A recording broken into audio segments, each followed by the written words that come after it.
जय श्री कृष्ण, राधे राधे। भगतजनों, आप सभी का हमारे YouTube चैनल श्री कृष्ण दीवानी में हार्दिक स्वागत है। आज के पावन दिन मैं आप सबके समक्ष सोमवार की व्रत कथा प्रस्तुत कर रही हूँ। सर्वप्रथम इस व्रत की विधि आपसे बताती हूँ। सोमवार का व्रत साधारणतया दिन के तीसरे पहर तक होता है। व्रत में फलाहार या पारायण का कोई खास नियम तो होता नहीं है, किंतु यह आवश्यक है कि दिन रात में केवल एक समय ही भोजन करें। सोमवार के व्रत में शिव जी पार्वती जी का पूजन करना चाहिए। सोमवार के व्रत 3 प्रकार के होते हैं: साधारण सोमवार, सौम्य प्रदोष और 16 सोमवार। विधि तीनों की एक जैसी है। शिव पूजन के पश्चात कथा सुननी चाहिए। साधारण प्रति सोमवार, प्रदोष व्रत और 16 सोमवार, इन तीनों ही व्रतों की कथाएं अलग अलग हैं। तो आइए आज हम साधारण सोमवार की व्रत कथा को सुनते हैं। सब बोलिए शिव शंकर भगवान की जय। श्री शिवाय नमस्तुभ्यम। एक बहुत धनवान साहूकार था, जिसके घर में धन धान्य आदि की किसी प्रकार की कोई कमी नहीं थी, परंतु उसको एक ही दुख था कि उसके कोई पुत्र नहीं था। वह इसी चिंता में दिन रात रहता था। वह पुत्र की कामना को लिए प्रत्येक सोमवार को शिव जी का व्रत और पूजन किया करता था तथा सायंकाल को शिव मंदिर में जाकर शिव जी के श्री विग्रह के सामने दीपक जलाया करता था। उसके इस भक्ति भाव को देखकर एक समय श्री पार्वती जी ने भगवान शिव जी से कहा कि महाराज, यह साहूकार आपका अनन्य भगत है और सदैव आपका व्रत और पूजन बड़ी श्रद्धा भाव से करता है। इसकी मनोकामनाओं को आप पूर्ण कीजिए। तब शिव जी भगवान ने पार्वती से कहा कि हे पार्वती, यह संसार कर्म क्षेत्र है। जैसे किसान खेत में जैसा बीज बोता है वैसा ही तो फल काटता है, उसी प्रकार इस संसार में जो जैसा कर्म करते हैं वैसा ही फल भोगते हैं। पार्वती जी ने अत्यंत आग्रह से कहा कि महाराज, जब आपका यह अनन्य भगत है और यदि इसको किसी प्रकार का दुख है तो आपको उसे अवश्य दूर करना चाहिए, क्योंकि आप सदैव अपने भक्तों पर दयालु होते हैं और उनके दुखों को आप दूर करते हैं। यदि आप ऐसा नहीं करेंगे तो मनुष्य आपकी सेवा तथा व्रत कैसे करेंगे और क्यों करेंगे।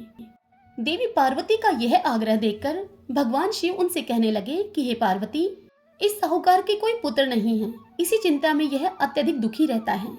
इसके भाग्य में पुत्र न होने पर भी मैं इसको एक पुत्र की प्राप्ति का वर देता हूँ, परंतु यह पुत्र केवल 12 वर्ष तक जीवित रहेगा।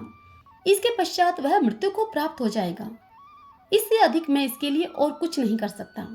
भगवान शंकर और माता पार्वती का यह संवाद वह साहूकार भी सुन रहा था। इससे उसको न कुछ प्रसन्नता हुई और न ही कुछ दुख हुआ। वह पहले जैसा ही शिव जी भगवान की व्रत और पूजन करता रहा। कुछ काल बीत जाने पर साहूकार की स्त्री गर्भवती हुई और 10वें महीने उसके गर्भ से एक अति सुंदर पुत्र की प्राप्ति हुई। साहूकार के घर में बहुत खुशी मनाई गई, परंतु साहूकार ने उसको केवल 12 वर्ष की आयु का जानकर कोई अधिक प्रसन्नता प्रकट नहीं की और न ही किसी को भेद ही यह बताया। समय आने पर जब वह बालक 11 वर्ष का हो गया तो उस बालक की माता ने उसके पिता से उसके विवाह आदि के लिए कहा। तब वह साहूकार कहने लगा कि अभी मैं इसका विवाह नहीं करूंगा, अपने पुत्र को काशी जी पढ़ने के लिए भेजूंगा। और फिर साहूकार ने अपने साले को बुलाकर उसको बहुत सा धन देकर उससे कहा कि तुम इस बालक को काशी जी पढ़ने के लिए लेकर जाओ। रास्ते में जिस स्थान पर भी तुम रुको वहां यज्ञ कराते और ब्राह्मणों को भोजन कराते जाना। वे दोनों मामा भांजे यज्ञ करते और ब्राह्मणों को भोजन कराते अब जा ही रहे थे। उनके रास्ते में एक शहर पड़ा। उस शहर में राजा की कन्या का विवाह था और दूसरे राजा का लड़का जो विवाह कराने के लिए बारात लेकर आया था, वह लड़का एक आंख से काना था। उसके पिता को इस बात की बड़ी चिंता थी कि कहीं वर को देखकर कन्या के माता पिता विवाह में किसी प्रकार की कोई अड़चन न पैदा कर दें। इस कारण से जब उसने अति ही सुंदर सेठ के लड़के को देखा तो अपने मन में विचार किया कि क्यों न दरवाजे के समय इस लड़के से वर का काम चला लिया जाए। ऐसा विचार करके वर के पिता ने उस लड़के के मामा से बात की तो वह मामा राजी हो गया।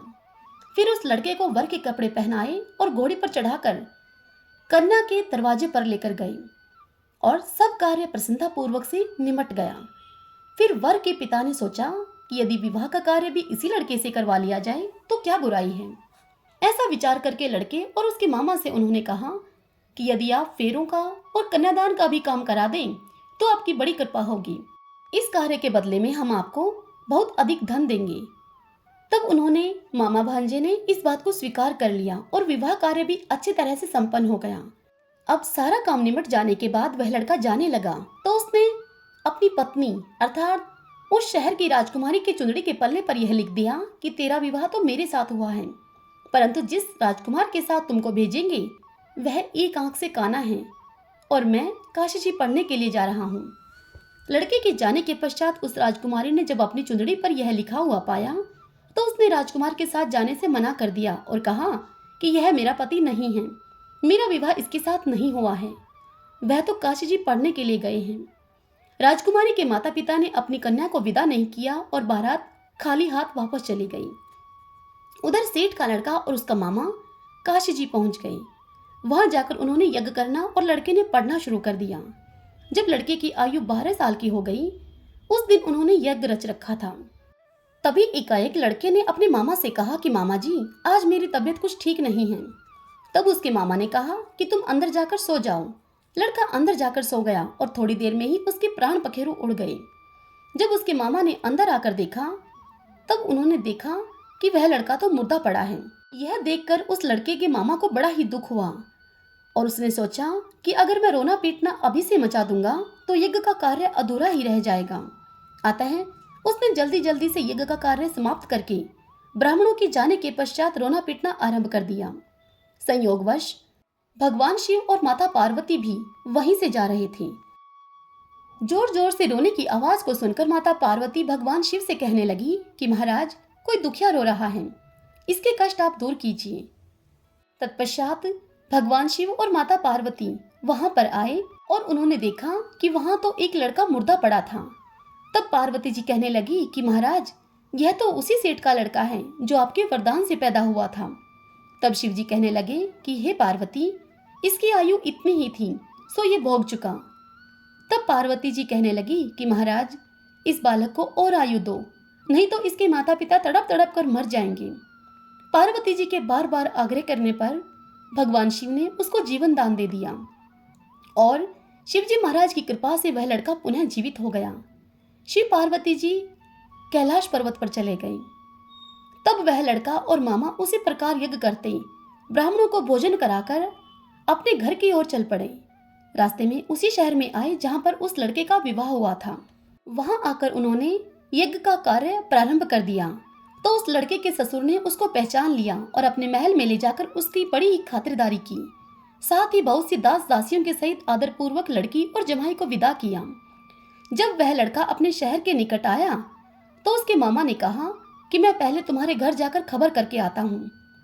जब उस लड़के के मामा घर पहुंचे तो लड़के के माता पिता घर की छत पर बैठे थे और उन्होंने यह प्रण कर रखा था कि यदि हमारा पुत्र सकुशल लौट कर नहीं आया तो हम यहीं से छत से गिरकर ही अपने प्राण खो देंगे, और यदि राजी राजी अपने घर को आ गया तो हम खुशी खुशी नीचे उतर आएंगे। इतने में उस लड़के के मामा ने आकर यह समाचार उन्हें सुनाया कि आपका पुत्र आ गया है। यह सुनकर उन्हें विश्वास ही नहीं हुआ। तब उसके मामा ने शपथ पूर्वक यह बात कही कि आपका पुत्र अपनी पत्नी के साथ बहुत सारा धन लेकर आया है। तब सेठ ने आनंद के साथ उसका खूब स्वागत किया और बड़ी प्रसन्नता के साथ सब मिलकर रहने लगे। इसी प्रकार से जो कोई भी सोमवार के व्रत को धारण करता है अथवा इस कथा को पढ़ता है या सुनता है उस मनुष्य की समस्त मनोकामनाएं पूर्ण होती हैं। सब बोलिए शिव शंकर भगवान की जय।